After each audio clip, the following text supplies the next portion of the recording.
Ladies and gentlemen, welcome back to another episode of the Good Old Fashioned Philly Wrestling Podcast. My name is Rick Reinhart. I'm here with Alan Fenstermaker, and we have to talk about the exciting world of professional wrestling at this moment. The new Dark Side of the Ring just came out, and it's focused on Brian Pillman. And Brian Pillman is somebody who needs no introduction in the wrestling world. He is one crazy mother effer. So, Alan, what would you like to say about what's going on right now in professional wrestling?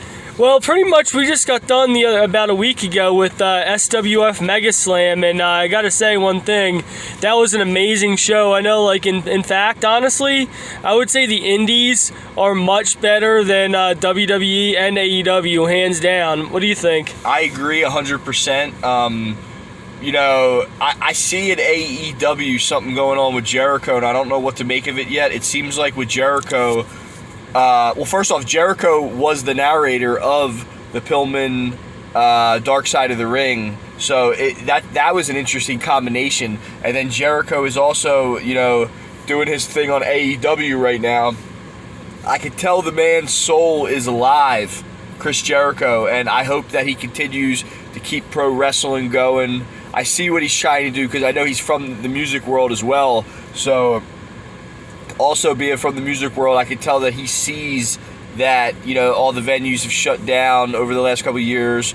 And us musicians, we all saw that coming years ago. So I hope he continues to ride the keep the wrestling alive vibe. And, I don't know.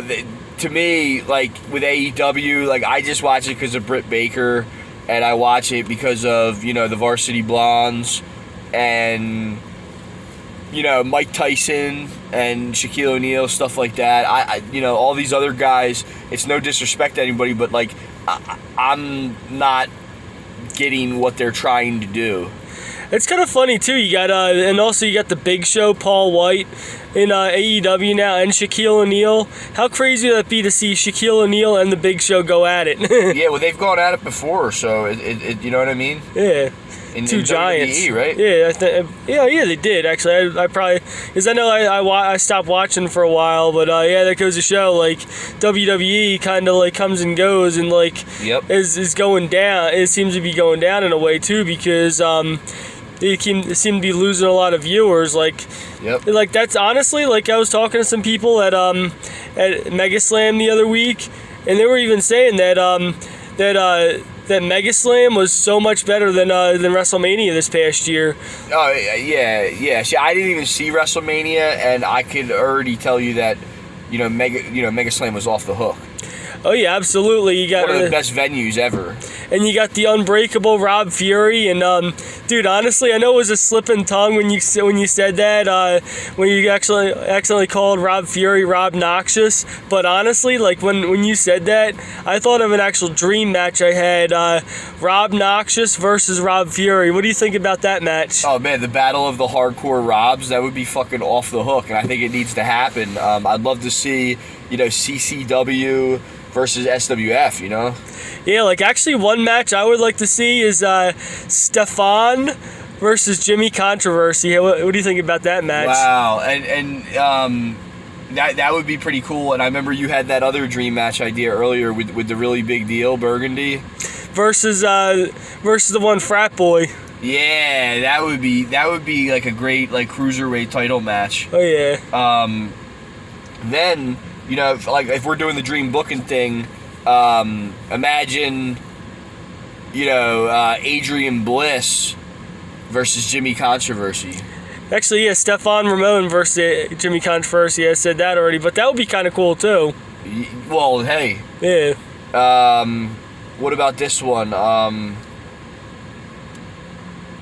What about Bro Keller? Well, now I'm going to just include the AEW stuff. Bro Keller and Pillman Jr. Dude, that would be sick. We should just start shooting out dream matches. Yeah. Either that or Chris Banks versus Pillman Jr. Oh, man. Yeah. What about this one? What about Jericho, Rob Noxious? Dude, that would be a good match. Or what about Rob Fury versus The Fiend? That would be nuts. What about New Jack? See, I messed around with my old action figures, and like I brought ECW back, and I brought New Jack in with Bret Hart, and they had a great tag team going in this like fantasy league that I had going on, and then it was great because it turned into a rivalry, and New Jack and Bret Hart had this crazy rivalry. So I just like booking the dream matches that like should have happened in the Attitude Era that didn't happen. But it's cool because now Bret's doing a lot more shoot interviews and stuff like that, and it seems like a lot of the guys that haven't been around are starting to come back. Yeah, absolutely. So okay, we gotta cover this now. We just shuffled the deck, but now we gotta do this. The Pillman Dark Side of the Ring episode is the greatest thing I've seen in 20 years in professional wrestling. I didn't watch it yet, but I'm definitely gonna watch it later on tonight because from what you said it sounds pretty cool. Like we've actually met Pillman Jr. and if you scroll down on the archives, you'll see like 2 different videos we have with him. One where we gave him the 2019 Wrestler of the Year for Pro Wrestling Archives, and another interview we did with Pillman Jr. And yeah, the guy's going places. I'd actually like to see him do a loose cannon gimmick though. That'd be dope. Yeah, so in this episode, not to give it all away, if you haven't seen it, you have to go see it before you listen to this podcast. But I'm going to just talk about it because it was inspiring and revealing.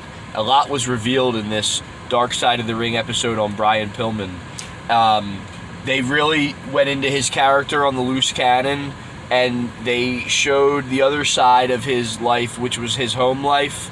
And like Cornette said in it, he played a crazy character, so he was always crazy with it. Then he would go home and his home life was crazy, so he didn't know how to balance it all, and maybe there is no balance in a gimmick like that, and maybe that's why we're still talking about it to this day, is because he really put it all in there. He put everything he had into it. I know you read his book, Crazy Like a Fox. Do you have anything that sticks out to you from when you read that?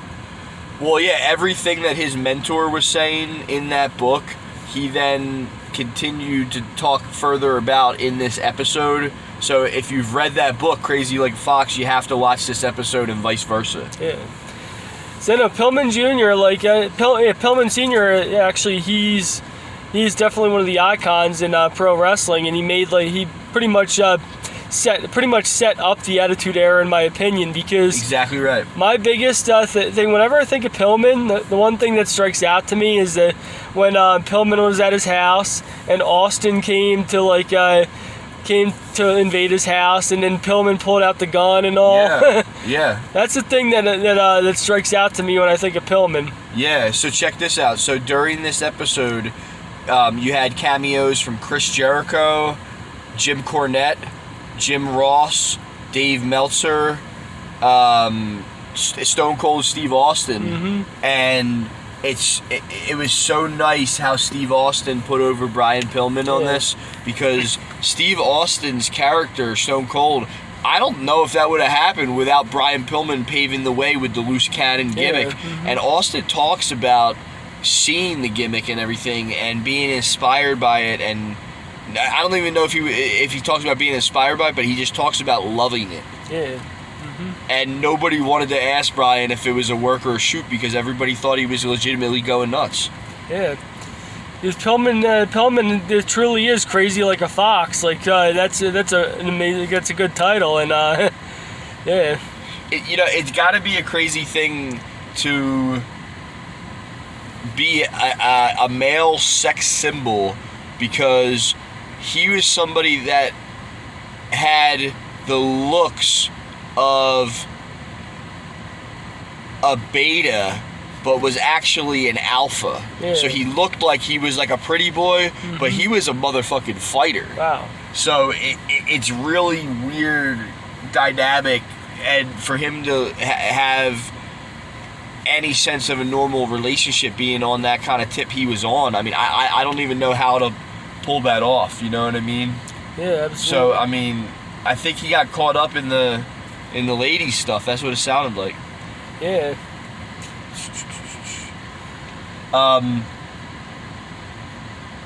Yeah, it was a really great documentary, whatever you want to call it. And Brian Pillman is somebody still. He died in '97, so this is like what is it? 24 years later. Yeah, about that. 24 years. So 24 years after his passing, he is still. You know what it is? There's this whole enigma about Brian Pillman, maybe because of his character and maybe because of the way he passed and because of how respected he was, that he's now like a Bruiser Brody. Like, Bruiser Brody was one of those people that you'd always hear about in pro wrestling years down the line of just how good he was or whatever. And Pillman never fully got to his full potential because of the car crash when he crashed the Humvee or whatever, but he was destined to do what he's doing now in this afterlife and the remembrance of what it is that he's doing or has done. So that's how far ahead he is. That's how far ahead of the game he was. And he was schooling Eric Bischoff and Vince McMahon. I mean, he was pulling stunts that nobody else has ever even dreamed of trying to pull off. Like, that's one thing about, like, that's cool now too with Pillman's kid, Brian Pillman Jr. wrestling now, because I know Pillman Sr.'s career ended early and all because of unfortunate circumstances, but Pillman Jr. is on fire right now, and in my opinion, Pillman Jr. is definitely living up to his legacy with his dad, and like building upon his dad's career, and like making a name for himself as well. Yeah, I mean, you know, we met him and we had the privilege of interviewing him, and he was the first Pro Wrestling Archives Wrestler of the Year in 2019, and he wanted to give back to Philly. So, you know, when he came through Philly showed him what kind of town, you know, Philly is, and now look at him. He's probably getting a fat contract in AEW. Yeah, absolutely. Yeah, I mean, I miss the 90s. I really do. After watching the Pillman thing, Pillman was another one. He was a product of the times, man. He was ahead of the times, but he was so mid-90s with that loose cannon character. I mean, he was almost like a Kurt Cobain or a Tupac Shakur. Yeah. And I know the guy was a Gemini. You can tell that just by his style of artistic expression. You know, that's the kind of stuff that you get through artists, like people like Ice Cube or Tupac, Brian Pillman. You know, he's in that same category of Gemini artists that know how to express, you know, I guess the light and the dark. Yeah, exactly. Yeah, so then with some other stuff going on with wrestling, you know, AEW, you know, I've been trying. First off, I have nothing better to do besides look forward to a Wednesday night for pro wrestling. And the last 2 weeks that I did it, I was disappointed because I was thinking about, you know, going to Shady Maple or something like that. And I stopped and I said, no, I'm going to watch AEW. And I could have actually been doing something, having more fun than what I was doing watching AEW. However, there is some talent there. It's just the card is not well balanced, and to just jump right into TV the way that they have, I just don't think it's a wise move, man, because wrestling companies got to build up cards and crowds over years, and if you just dive right in and then you get caught in a fucking pandemic and it shows that you don't have faces and heels when the opposition wrestling company is not doing any good heels, which is what fucking makes pro wrestling. Yeah. Like, I hate to say this, man, I really do. Right now, the best heels on this planet when it comes to pro wrestling are in the independent wrestling community. Yeah, like that one thing with with AEW that I don't like though is AEW seems like it's a company of teams and factions. They don't have any breakout single stars because, like back in the Attitude Era and leading after the Attitude Era, you had The Rock, Stone Cold Steve Austin, Triple H, The Undertaker, all guys that like made a name for themselves in the singles wrestling division, and then instead of like having too many teams and factions. Yeah. Yeah, like they need to actually have some more breakout stars that are like that are willing to break away from a team and just go solo. Yeah, absolutely. I've seen some promise in the women's division. They definitely have some pretty solid women wrestlers with Thunder Rosa and Chris Statlander and what there's this other girl there too, the blonde chick who was really good in her match. Man, see, I'm having a hard time even remembering names here. This is actually why I like watching. See, I don't like it when Cornette on his podcast, he will talk about AEW and WWE matches when we all know that right now wrestling on TV is just not where it needs to be. Yeah, either that or actually too, like when people talk about wrestling anymore, like it seems like they always just talk about AEW and WWE, but I'm surprised that MLW hasn't been in the mix more than it has, because MLW is definitely like a promotion that's making a name for themselves. Like actually, I don't know if it's I'm having trouble like knowing if it's a feud or legitimate heat. I know I heard some people say it's legitimate heat, but I kind of think it's a setup for a feud down the line. Alicia Atout versus Selena De La Renta. Now they've been going back and forth like online and all. You guys been probably following that, like them having their little spouts and all, like having heat. But I know like some people tell me that it's legitimate heat that they have between them. But I remember like seeing somewhere before, I thought Alicia Atout wanted to get in the ring and wrestle at one point. And Selena De La Renta, before she was managing in MLW, she was wrestling down in Florida.